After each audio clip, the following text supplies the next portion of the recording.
Okay, so you're starting to understand what aromatherapy is. Let's think about what an essential oil is.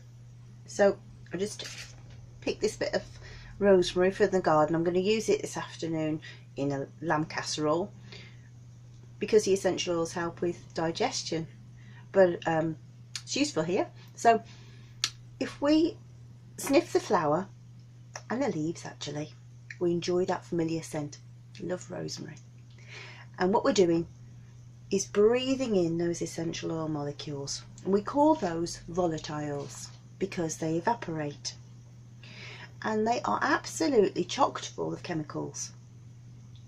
So the average drop of essential oil contains, well, the first time I was asked I thought it contained, my guess was 200 molecules. So I'm going to ask you, how many molecules do you think the average essential oil drop, one drop, has in them?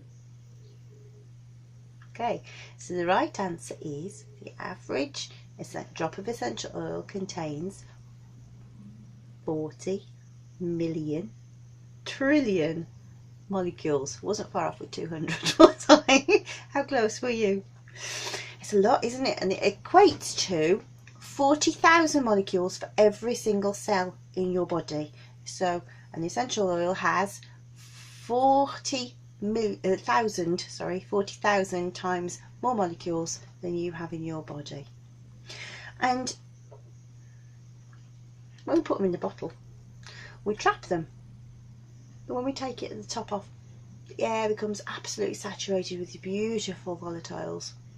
This is tangerine oil, so it's bright and fresh and lovely. So this is the concentrated essences of a plant. Now, an important distinction for you. It's a concentrated essence, it's not the whole plant. In herbalism and Ayurvedic medicine, they use the whole plant. Why is that important? Well, it's obvious, isn't it, from the point of view that, well, where's the leaves, where's the flowers? The reason why it's important is because I want to help you to bust one of the biggest myths circulating in aromatherapy today. It's very misleading data about essential oils. I said before that essential oils are for the main extracted by distillation. So I've got a bit of a diagram here for you to help with this. This is how they would have done it in 1352 or something ridiculous like that. The heat here is where the plant matter goes. So the heat comes up, causes steam, and because it's heated the oil in the plant, the oil softens, it goes up into the steam, and here we've got this steam packed full of essential oil molecules, but that's no use, is it? We can't use it, so we need to separate it. So it comes down here, and this is cold water coming down here. So as the steam comes down into the cold water, it separates as it cools. So you have water at the bottom, oil at the top. Now the water at the bottom is also used in aromatherapy. It's called a hydrosol, a floral water, or a hydrolat. I say hydrolat. And the most famous of those hydrolats is rose water. I've got a rose water here. So if you were to take the top off, smell, what do you think I can smell? Can I just smell water? No, I can smell roses, can't I? And the reason for that is because not all of the essence of the plant pass through the distillation into the oil. Now the reason why in this case is that some of the components are of course not oily, they're water molecules, they're water soluble. Most famous of the water soluble molecules are vitamins. There's no vitamins in essential oils, they don't pass through. So if we wanted to use the vitamins, then what we would have to do is use carrier oil, and with roses, for example, there is a rosehip carrier oil. Rosehips are absolutely chock full of vitamin C, and so we use that as a means of getting vitamin C into the skin, but you won't find it in the essential oil. Now, the reason why that's important is very famously at the moment there's a huge amount of research into frankincense. because in a test tube, in a petri dish, frankincense has been shown to be able to kill cancer cells, which is incredible and wonderful. The problem is, from an aromatherapy point of view, that the active component that they've been able to identify does the work is called boswellic acid, and that doesn't pass through distillation. So, just in case you've never seen any frankincense, this is what frankincense looks like. It's a resin. We'll talk about it later in the course. Can you smell it? Not very strong smelling. Need smelly vision, don't we? But that's not very strong smelling. But this is what we use as the incense, and that's the clever stuff that looks like it might be able to help cancer, but no, it's not in an essential oil.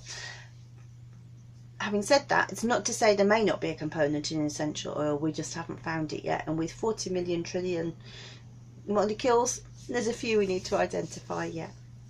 Okay, so that's interesting. Now, what exactly is it in these essential oils that mean that they can help people? How is it that a plant has qualities that can also affect a person's well-being? So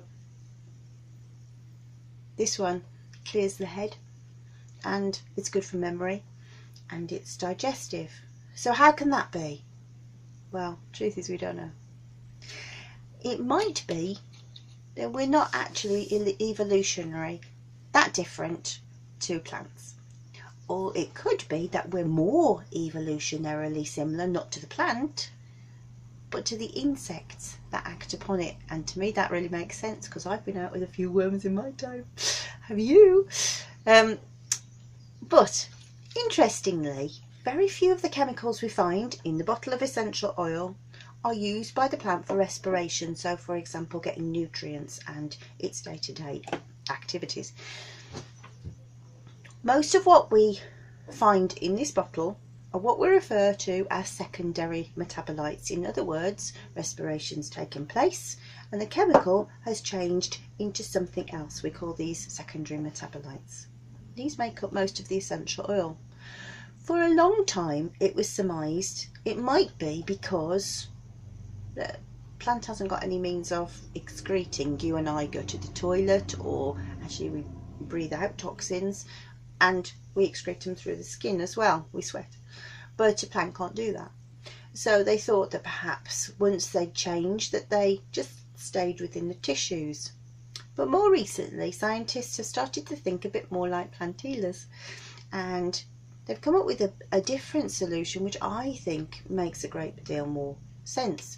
It's based on the fact that a plant is anchored in one place. Well, this one was, but it's not now.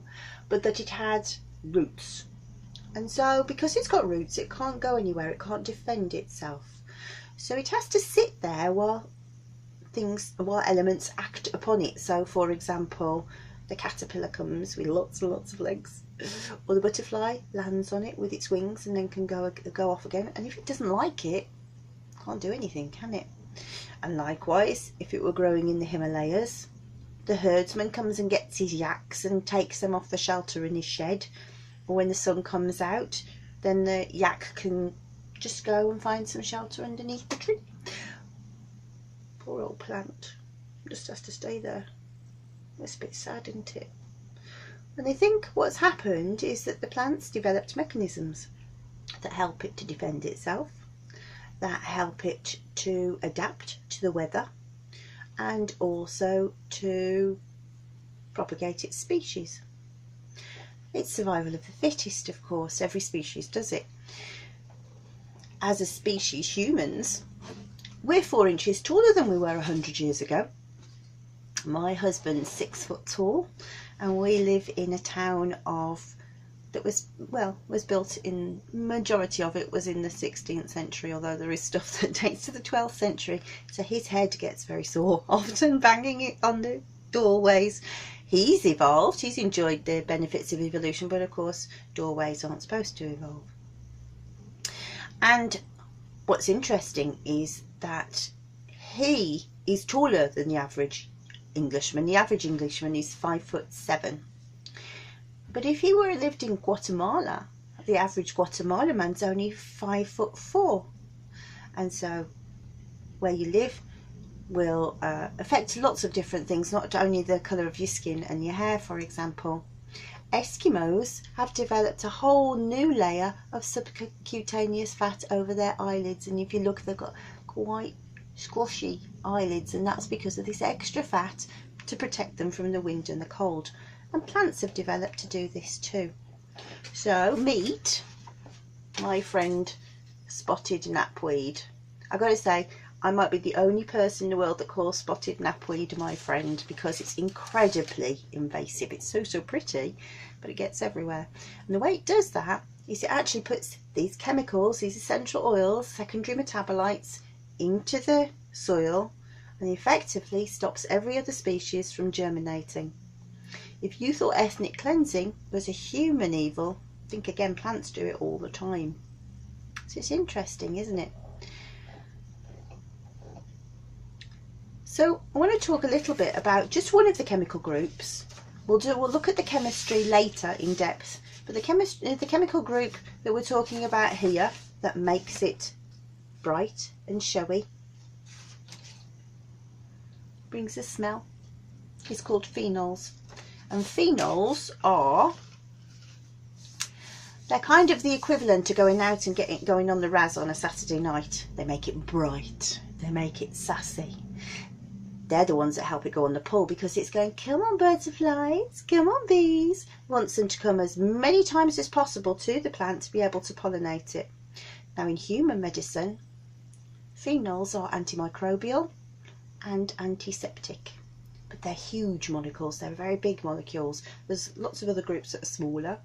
So for example, the terpenes group, we'll learn lots about terpenes later. The terpenes are much smaller, and in particular sesquiterpenes are so tiny, and they're able to get into places that they really shouldn't be able to go. So for example, whizzing around the brain.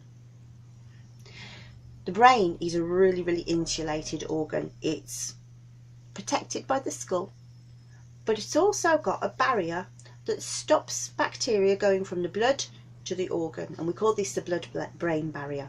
It's hard to say. Blood-brain barrier, and it's like a mesh. So for example, doctors can't treat brain cancer using chemotherapy, because chemotherapy molecules are too big to be able to cross the blood-brain barrier.